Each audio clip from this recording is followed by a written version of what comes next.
Hi there, everyone. Welcome back to the Empowered Educator. And I'm excited to see you here.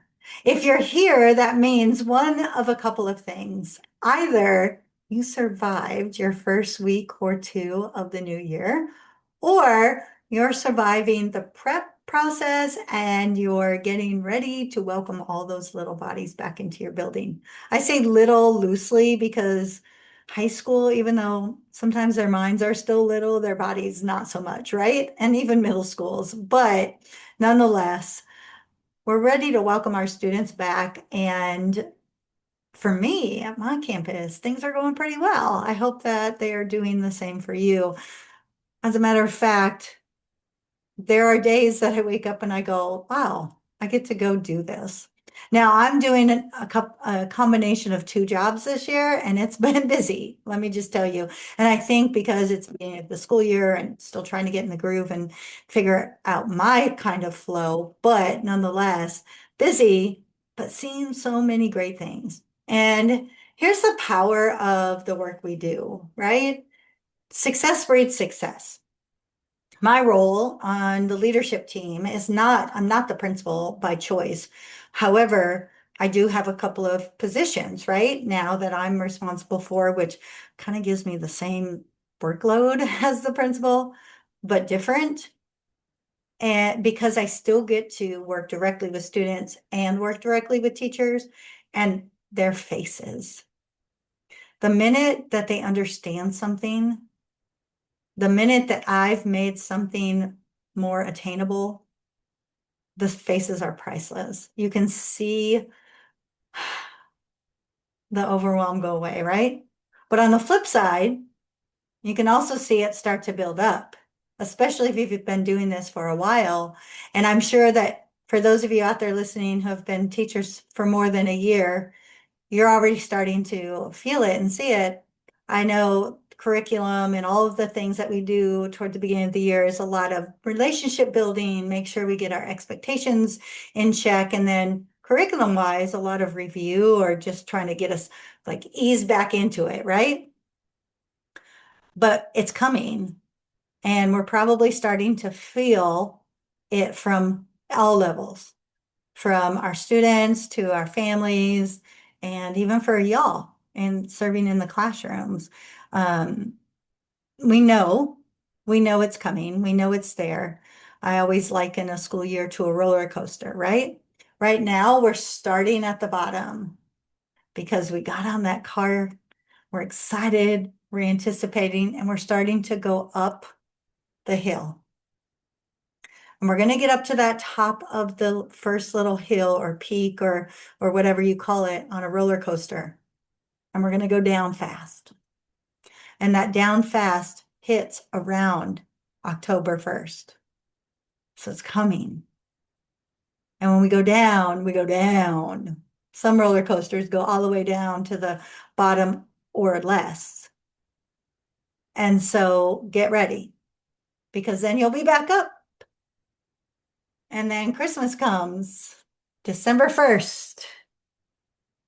And it's a rough month, and we go down again. So, not that I want to dwell on the negatives, but this is just the reality of a school year. So, let's just start thinking and preparing for that because it's coming and that overwhelm is coming. And I share that because I know it happens with us as adults, but it happens with our students too.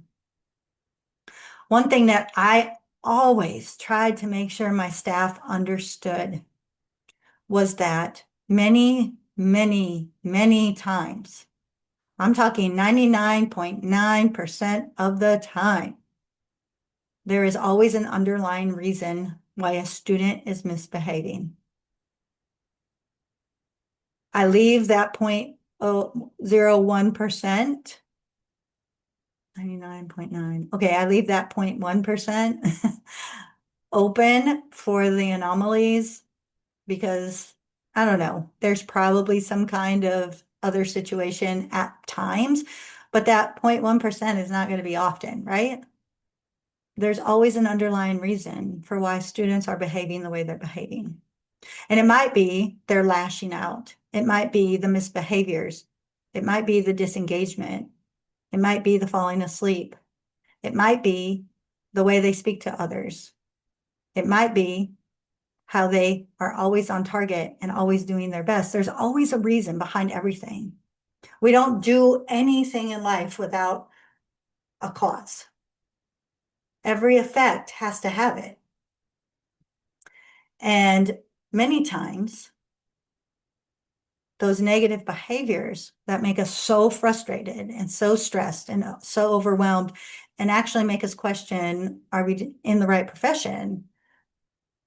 It's due to a stressor. And children, even 17-year-old, 18-year-old children, don't always have the mental capacity to know how to accommodate for that stressor, to alleviate that stressor. And so they react. I'm working with a teacher right now, and I'm saying a lot of the same words. Don't take things personally. There's always a reason behind this. You need to figure out the root cause of this. We're talking about these things, but y'all, I'm very serious when I say those things. And sometimes we, as the teacher, could be the cause. I know that's a very controversial statement, but let's dig into it a little bit because I think it might make you go, oh, that's me. And the good news is when we know we're doing something, then we can fix it. So let's get going here. How many times in your life have you felt like, I cannot fail? How many times have you said that to yourself? I know for me, I've said it a lot. I'm a high achiever. I am a recovering perfectionist. I am a very type A personality. I'm competitive. I want to be the best. I want to have the best team. And I'm always striving to get better every single day. Because if I'm not adding value to myself and others, then what am I doing, right? But I also know that I grew up with a lot of expectation for myself, from other people, from outside forces.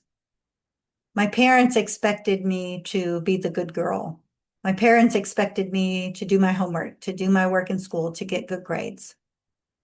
They knew that I was bright, and the expectation is you don't mess up. And then as I got into middle school and high school and played some sports and got into different groups and things, the expectation even became bigger, right? You're going to be, I remember this conversation, my dad saying, you're going to be first chair in band. He started paying for private lessons and I was going to be first chair. That was just the expectation. I did it, but it was a lot of work and a lot of stress and a lot of overwhelm for me. And when we step back and we think about these things, even in my marriage, my ex-husband expected a lot from me. He expected me to be the breadwinner. He expected me to secure the principal seat. He expected me to take care of everything in the home. He had a lot of expectations on me.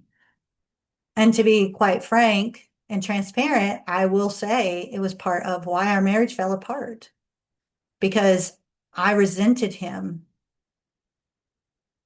and behaved in a certain way that he no longer wanted to be part of because of those expectations. Because here's the thing, we should have high expectations. I'm not saying that we shouldn't, but high expectations without the right level of support is going to lead to burnout, frustration, overwhelm, and shutdown. And if we know that about ourselves in the world, and we know that about everything that we do, because I bet you're going, yep, I've been there, then we know it's going to happen for kids as well. Now, as a woman I was 39 when I got divorced. I was in my late 30s. I had secured the principal position because that's what I wanted. Let me make that clear. But my ex-husband wanted the pay raise. He wanted to not have to work as much. He wanted me to be able to take care of everything. And that was always in the back of my mind.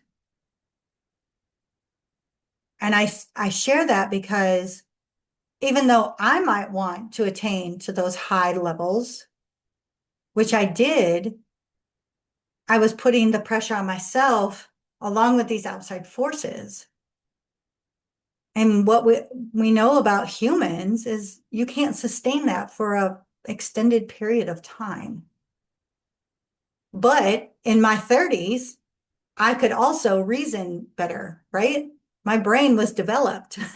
I could say, okay, I can't keep doing this. I'm going to have to pull back somewhere. I can say, you're putting too much pressure on me. I need you to stop. But as I said with our students, 99.9% of the behaviors that they exhibit are because they don't know how to manage their brains yet. And when we put this frustration on them without giving them the right level of support, then they're going to break. It makes me think of two things over the past couple months that have really affected how I think about school. One, when I left the principalship and I started in this world of entrepreneurship, I would talk to a lot of people who were out there building businesses who may not have been as educated as I was. And I have a great portfolio of education. I graduated from a great high school. I went to a great college. I got my bachelor's degree. It was a private college. I had an amazing undergrad experience, even though I was a mother at the time. I had a lot of support. I had a lot of people cheering for me. I got to Houston and I wanted my master's. And so not only did I have great mentors along the way, but I also found an amazing program at the University of Houston that was fully funded, that taught us how to run schools in addition to how to run businesses. So we knew things that maybe not all school leadership programs taught across the country. Then I had the opportunity to attend summer classes at Harvard University for urban school leadership. And I was able to connect and network with people, collaborate with people, work with professors at that university that actually thought about education differently the way I did. Then I had opportunities to go and start learning about the superintendent role and how that affects campuses when you do it right, and start working toward those certifications. I share that to say, I've been very lucky in my career. I was 100% prepared for the work I was doing. I went into the world of entrepreneurship and I was 0% prepared, except for the little bit I learned at the University of Houston, but not enough to start a business. And here were these people who had none of that education, who were making 10 times the money I was making. And when I would talk to them about all of the things, I would hear the same kind of recurring theme. And that was, I'm going to be honest, school doesn't teach you what we need in the real world. And as a matter of fact, it was a waste of my time. And I was not going to spend any money going to college just to get exactly what I got growing up in schools. And the unfortunate thing is they're kind of true, those statements, because a lot of times we're teaching kids a lot of information, but we're not necessarily teaching them how to apply it.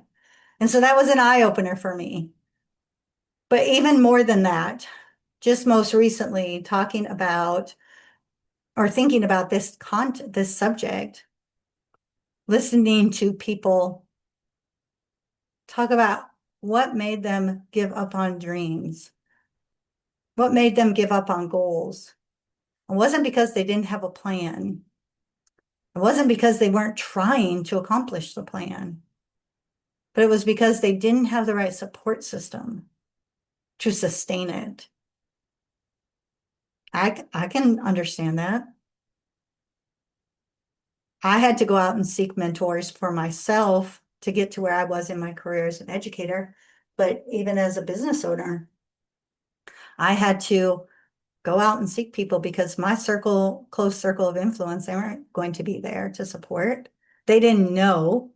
They were threatened by the work I was doing. They were worried that I was going to fail, all of the things.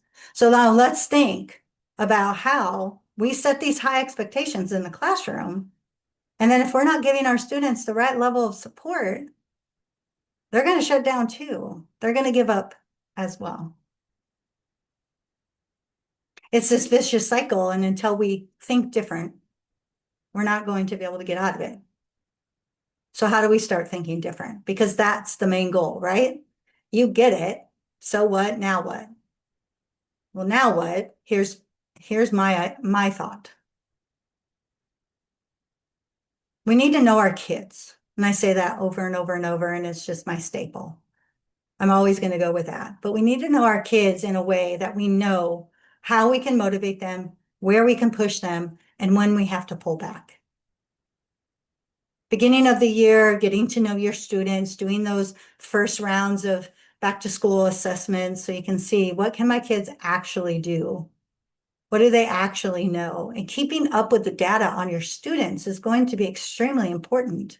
Because if you see a bright student who's suddenly starting to not look, their profile isn't looking right, well, then we have a problem and we need to do something different. And usually it's pull back and let's find out where the misconceptions are, the problems, the hurdles. If you're just setting these super high expectations for every one of your kids that is exactly the same, everyone will attain 100%. Okay, well, I'm here to tell you that that's never going to work because we can't get there.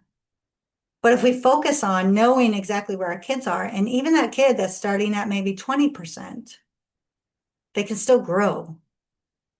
And what if they grew 30%? Now we're at 50%. Think about how much value you've just added to that kid. But think about how that kid's going to feel about themselves knowing they went from 20% to 50%.